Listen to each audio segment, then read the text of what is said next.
മന്ത്രി കെ രാജൻ പ്രസംഗത്തിനിടയിൽ പറഞ്ഞൊരു കാര്യം, ഏറ്റവും അവസാനം അദ്ദേഹം പ്രസംഗം അവസാനിപ്പിച്ചപ്പോൾ പറഞ്ഞൊരു കാര്യം, നമ്മൾ നമ്മുടെ മക്കളെ, നമ്മുടെ തലമുറകളെ നല്ല മനുഷ്യരാക്കി വളർത്തണം എന്നുള്ള കാര്യമാണ്.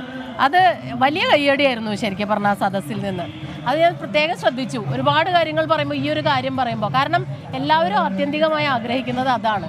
കലോത്സവങ്ങൾ അത്തരം കാര്യങ്ങൾക്കുള്ളൊരു മാതൃകയാകണം, വേദിയാകണം അല്ലേ? ഈ കമ്പോളവൽക്കരിക്കപ്പെട്ട ഒരു കാലത്തിൻ്റെ പൊതുപ്രശ്നമാണ് ഏതെങ്കിലും വിധത്തിൽ പൊതുകമ്പോളത്തിൽ ലാഭം കിട്ടാൻ പറ്റുന്ന ഉൽപ്പന്നങ്ങളാക്കി മക്കളെ മാറ്റുക എന്നുള്ള രക്ഷകർത്താക്കളുടെ ധാരണ. മക്കളെ വളർത്തിയാൽ, ഏതെങ്കിലും കോഴ്സിന് വിട്ടാൽ, ഏതെങ്കിലും ജോലി കിട്ടിയാൽ എന്ത് ലാഭമെന്ന് രക്ഷകർത്താക്കളെ നോക്കിയാൽ തനിക്കെന്ന് മെച്ചമെന്ന് മക്കളും ചിന്തിക്കുന്ന ഒരു കാലം ഉള്ളതുകൊണ്ടാണ് വൃദ്ധസദനങ്ങളിലൂടെ കേരളത്തിനിങ്ങനെ പോകേണ്ടി വരുന്നത്. കലോത്സവത്തിൻ്റെ ചില പ്രത്യേകതകളുണ്ട്.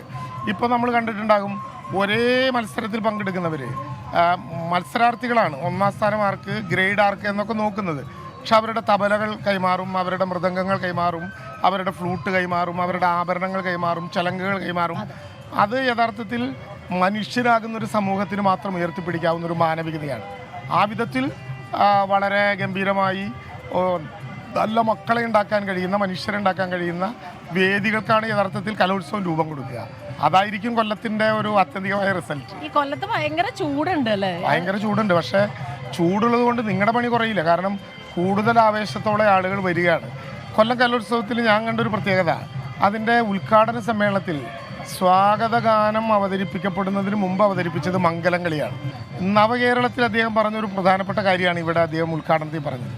പാർശ്വവൽക്കരിക്കപ്പെട്ട ജനവിഭാഗങ്ങളുടെ കലകളെ കൂടി ഉയർത്തിക്കൊണ്ടുവരാവുന്ന വിധത്തിൽ മംഗലം കളി ഉൾപ്പെടെ ആദിവാസി ഗോത്ര സമൂഹങ്ങളുടെ കലകളെ കൂടി ഇനി സംസ്ഥാന സ്കൂൾ യുവജനോത്സവത്തിൻ്റെ ഇനങ്ങളായി മാറും. 24 വളരെ ഗംഭീരമായി ഇതിൻ്റെ എല്ലാ പ്രവർത്തനവും നടത്തുന്നുണ്ട്. എല്ലാ വേദികളിലും ക്യാമറ കണ്ണുകൾ ഉറന്നു വരുന്നുണ്ട്. ഞങ്ങൾ പ്രതീക്ഷിക്കുന്നുണ്ട്. SKNൻ്റെ അധ്യാപകനാണ് കേരളവർമ്മ കോളേജിൽ.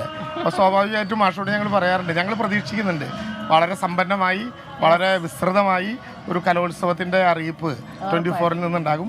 വരാൻ പറ്റാത്ത ഒരുപാട് ആളുകൾ മംഗലംകളി നടത്തിയിട്ടുള്ള മഞ്ചേശ്വരം മുതൽ ഇങ്ങോട്ടുണ്ടാകും.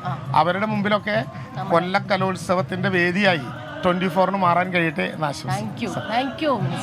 അപ്പോൾ അതാണ് മന്ത്രി കെ രാജൻ പറഞ്ഞതുപോലെ തന്നെ കുട്ടികളിൽ ആത്മവിശ്വാസം വളർത്തുക എന്ന ലക്ഷ്യം കൂടി കലോത്സവത്തിന് പിന്നിലുണ്ട്.